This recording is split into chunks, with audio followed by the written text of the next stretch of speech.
का अपडेट। मणिपुर के मुद्दे पर आज भी संसद के दोनों सदनों में हंगामा देखने को मिला। सत्ता पक्ष और विपक्ष के बीच तकरार अब तक नए मोड़ पर पहुंच गई है। लोकसभा में कांग्रेस ने सरकार के खिलाफ अविश्वास प्रस्ताव पेश किया है, जिसे लोकसभा स्पीकर ओम बिरला ने मंजूरी दे दी है। स्पीकर ने नियमों के तहत 50 से ज्यादा सांसदों के समर्थन के बाद कहा कि अविश्वास प्रस्ताव पर बहस का वक्त सभी दलों से बातचीत के बाद तय किया जाएगा। मुझे श्री गौरव गोगोई से नियम 198 के अंतर्गत मंत्रिपरिषद में अविश्वास प्रस्ताव प्राप्त हुआ है। इस प्रस्ताव की अनुमति दी जाती है। मैं सभी दलों के नेताओं से चर्चा कर और नियमों के तहत उचित समय पर चर्चा करने की तिथि से आप सबको अवगत करा दूंगा। कांग्रेस सांसद गौरव गोगोई ने कहा है कि उन्हें पता है कि लोकसभा में विपक्ष के पास कितनी संख्या है, लेकिन वह अविश्वास प्रस्ताव के जरिए मणिपुर के लोगों को संदेश देना चाहते हैं। इंडिया अलायंस को पता है कि लोकसभा के अंदर हमारी क्या संख्या है, लेकिन ये बात सिर्फ संख्या की नहीं, ये बात मणिपुर की इंसाफ की लड़ाई और मणिपुर के भाइयों और बहनों को आज एक संदेश जाए कि भले ही प्रधानमंत्री मोदी जी मणिपुर को भूल चुके हैं, लेकिन इंडिया अलायंस मणिपुर के इस दुख की घड़ी में उनके साथ खड़ा है और उनके हक की लड़ाई आज हम सदन के अंदर लड़ रहे हैं।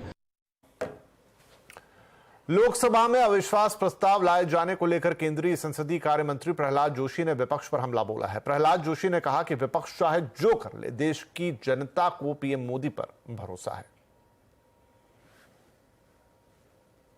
को नो कॉन्फिडेंस दिया है तो अब लोगों के कॉन्फिडेंस माननीय नरेंद्र मोदी जी के ऊपर, भारतीय जनता पार्टी के ऊपर ही है और जो होगा हम अभी चर्चा करके हम डिसाइड करेंगे।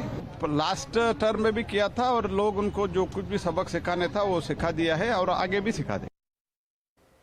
इस बीच संसद के दोनों सदनों में हंगामा आज भी जारी है। हंगामे के बीच सरकार बिल पारित कराने में जुट गई है। संसद के आज के हाल पर बातचीत करने के लिए अब चलते हैं अपने ब्यूरो चीफ लक्ष्मण रॉय के पास। लक्ष्मण, आज संसद में क्या कुछ खास रहा? अविश्वास प्रस्ताव पर विपक्ष की क्या रणनीति है आगे? बिल्कुल, सबसे ज़्यादा खास तो यही रहा कि सरकार के खिलाफ अविश्वास प्रस्ताव लाया गया, जिसे स्वीकार कर लिया गया है और अगले हफ्ते इस अविश्वास प्रस्ताव पर चर्चा होगी और फिर इस पर वोटिंग कराई जा सकती है। ये जो अविश्वास प्रस्ताव रहा, इसके आसपास ही संसद भवन के अंदर और परिसर में काफ़ी गहमा गहमी रही और जैसा कि अभी हम देख भी रहे थे, कांग्रेस के नेता बता रहे थे कि अविश्वास प्रस्ताव पास करा लेगी। विपक्ष इस बात को लेकर बिल्कुल भी कहीं मकसद नहीं रख रही है। विपक्ष को ही पता है कि संख्या बल के हिसाब से सरकार की संख्या काफी ज्यादा है, अविश्वास प्रस्ताव गिर जाएगा। अकेले भाजपा की संख्या 330 है लोकसभा में, उनके समर्थकों को मिला लिया जाए तो ये संख्या 330 से भी ऊपर चली जाती है, तो अविश्वास प्रस्ताव गिर जाएगा, यह तय है। लेकिन इस अविश्वास प्रस्ताव पर बहस के जरिए सरकार को घेरने की कोशिश होगी विपक्ष की। विपक्ष चाहता है कि प्रधानमंत्री आए, मणिपुर मामले पर बोलें और अविश्वास प्रस्ताव पर बहस के दौरान सरकार को घेरने के और भी कई सारे मुद्दे यहां पे रखे जाएंगे विपक्षी सांसदों की तरफ से। तो एक तो ये कि सरकार को घेरने की रणनीति होगी, दूसरा कि क्या सरकार इस पर घिरती हुई देखेगी, तो सरकार की भी तैयारी इसमें काफी मजबूत दिख रही है। सरकार के जो सांसद थे उनके चेहरे पर बहुत ज्यादा चिंता जैसी कोई बात नहीं दिख रही है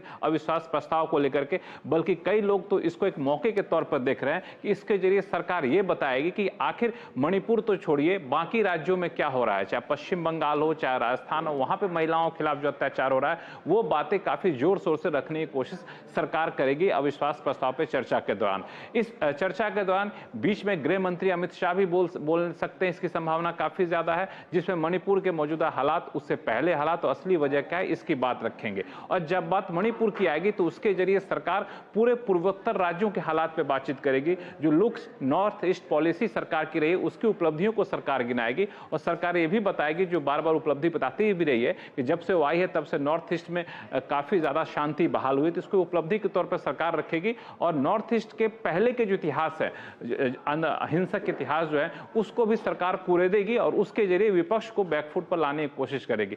तो अविश्वास प्रस्ताव पर बहस के लिए सरकार की रणनीति यह होगी कि विपक्ष को दरकिनार किया जाए, विपक्ष की रणनीति होगी कि सरकार को दरकिनार किया जाए। हालांकि अगले हफ्ते जब चर्चा होगी तो काफी दिलचस्प चर्चा रहने वाली है, लेकिन इस बीच सरकार की रणनीति है कि हंगामा हंगामा भले ही होते रहे, लेकिन सदनों में कामकाज जारी रखा जाए। इस वजह से राज्यसभा में एक बिल यहां पे लाया गया। लोकसभा में आज 5 बिल रखे गए। लोकसभा की कार्रवाई हालांकि स्थगित कर दी गई है। कल लोकसभा की कार्रवाई फिर से शुरू होगी, तो फिर बिल पास करने का सिलसिला जारी रहेगा। जी चलिए, तो ये रहा संसद का अपडेट। गतिरोध जारी, लेकिन सरकार की कोशिश की तमाम गतिरोधों के बीच भी बिल्स जो हैं उन्हें पास कराया जाए। इधर अविश्वास प्रस्ताव पर बातें आगे बढ़ती हुई दिख रही हैं। इधर कांग्रेस के अविश्वास प्रस्ताव के बाद सोशल मीडिया पर प्रधानमंत्री नरेंद्र मोदी का पुराना वीडियो वायरल हो रहा है। इसमें पीएम मोदी ने 5 साल पहले ही साल 2019 में फिर से अविश्वास प्रस्ताव लाने की भविष्यवाणी की थी। देखिए वीडियो। वो शुभकामनाएं मैं आज फिर देना चाहता हूं कि आप इतनी तैयारी करो कि 2023 में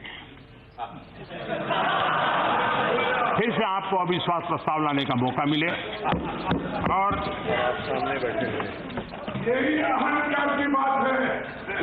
ये समर्पण भाव है, अहंकार का परिणाम है 400 से 40 हो गए। अहंकार का परिणाम है 400 से 40 हो गए, और सेवा भाव का परिणाम है कि 2 से यहां आकर के बैठ गए, 2 से निकल करके आके बैठ गए। आप कहां से कहां पहुंच गए। अरे मिलावटी दुनिया में जीना पड़ रहा है। आप कोई लंबी बात करोगे तो शोभा नहीं देगी।